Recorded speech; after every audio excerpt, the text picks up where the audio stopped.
ఒక న్యూరాలజిస్ట్‌గా నేను చాలామంది ఫిట్స్ పేషెంట్స్‌ని చూస్తా ఉంటాను. సో, ఫిట్స్ అంటే ఏంటి? సైంటిఫిక్‌గా మనం సీజర్ అని అంటాము. లేకపోతే కన్వల్జన్ అని అంటాము.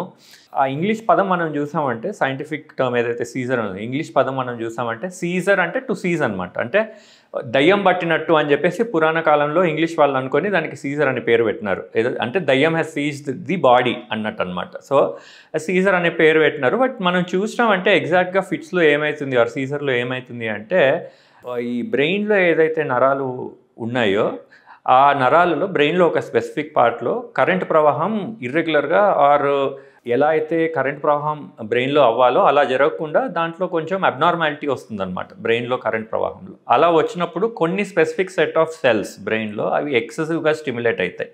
ఆ స్టిమ్యులేషన్ వల్ల మనం ఫిట్స్ అనేది మనకు బయటికి కనిపిస్తుంది.